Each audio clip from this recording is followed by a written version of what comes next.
తండ్రి చిత్తము, తండ్రి చిత్తము, తండ్రి చిత్తము అని పదే పదే ప్రభు మాట్లాడటం. ప్రతి మనిషికి ఒక చిత్తం ఉంటుందండి. ప్రతి మనిషికి ఒక ఇష్టం, కోరిక, వాంఛ, అభిప్రాయం ఉంటుంది ప్రతి మనిషికి. మనిషి స్వతంత్ర జీవి, స్వేచ్ఛాపరుడు. రోబో కాదండి. రోబో అంటే ఒక మిషన్. దాన్ని మనం ఎలా ప్రోగ్రామ్ డిజైన్ చేస్తామో, మనం డిజైన్ చేసిన ప్రోగ్రాం ప్రకారం అది వర్క్ చేస్తుంది. ఒక రోబో అది కదలాలన్నా, కదలకుండా ఆగిపోవాలన్నా మనం దాన్ని ఆపరేట్ చేయాలి. దానికంటూ ఒక సొంత ఇష్టము, చిత్తము అనే ఏమి ఉండవు. కానీ మానవుడిని అలా రోబోలాగా చేయలా దేవుడు. మానవుడికంటూ స్వేచ్ఛనిచ్చాడు, స్వాతంత్ర్యాన్ని ఇచ్చాడు. తనకంటూ అభిప్రాయం, ఆలోచన, చిత్తము, తన ఇష్టము నెరవేర్చుకోవడానికి పూర్తి స్వాతంత్ర్యం దేవుడు ఇచ్చాడు. అట్లాగా యేసు ప్రభు కూడా సంపూర్ణ మానవుడిగా భూమి మీదకి వచ్చినప్పుడు ఆయనకంటూ ఒక సొంత చిత్తము, ఇష్టము ఉండింది. కానీ యేసు ప్రభు తన సొంత చిత్తమును, ఇష్టమును, అభిప్రాయమును తృణీకరించి తన పూర్తి జీవితంలో పరలోక తండ్రి చిత్తమే నెరవేర్చాలి అని దీక్షాబద్ధుడయ్యాడు.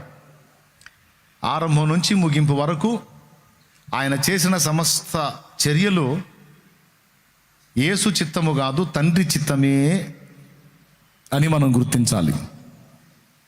30 ఏళ్ళు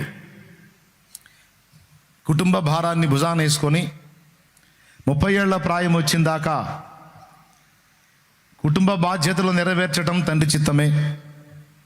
30 ఏళ్ల ఈడు గలవాడై బాప్తిస్మం ఇచ్చి యోహాను దగ్గర యోర్దానులో బాప్తిస్మం పొందడం తండ్రి చిత్తమే.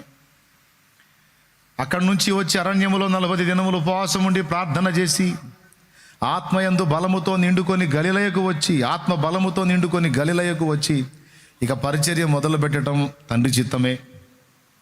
బాప్తిస్మం ఇచ్చి యోహాను అంటాడు, నీ చేత బాప్తిస్మము పొందవలసిన వాడనై నేనుండగా నన్ను బాప్తిస్మం ఏమని అడుగుతున్నావేమయ్యా అని బాప్తిస్మం ఇచ్చి యోహాను ఆయనను నివారింపజూస్తే, నీతి యావత్తు ఇలాగు నెరవేర్చుట మొదటిది తండ్రి చిత్తము, రెండవది మనకు తగి ఉన్నది.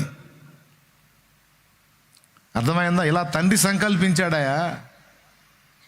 కాబట్టి ఇక్కడ నీ ఇష్టం, నా ఇష్టం కాదు, తండ్రి చిత్తం నెరవేరాలి. అదే నీతి. నీతి యావత్తు అది దా ఇవ్వు. అట్లాగా ఆయన చివరికి సిలువ వేయబడే ఘట్టము గెత్సెమనే తోటలో, తండ్రి నీ చిత్తమైతే ఈ గిన్నె నా యొద్ద నుండి తొలగించు, అయినను నా చిత్తము కాదు, నా ఇష్టము కాదు, నీ చిత్తమే సిద్ధించుగా. కానీ చివరికి గెత్సెమనేలో సిలువకు ముందు ఆయన ప్రార్థన చేసినప్పుడు కూడా తన చిత్తమును తృణీకరించుకొని తండ్రి చిత్తమే నెరవేరాలని ఆశపడ్డాడు. యేసు ప్రభు సంపూర్ణ మానవుడు, అలాగే సంపూర్ణ దేవుడు. సంపూర్ణ దేవుడైన వాడు సంపూర్ణ మానవుడు ఎలా అవుతాడంటే మరి అలా చేశాడు దేవుడు. మానవులకు అసాధ్యమైంది దేవునికి సమస్తము సాధ్యమే.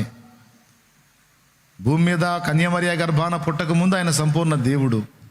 మరియమ్మ కడుపులో ప్రవేశించినప్పుడు సంపూర్ణ మానవుడు.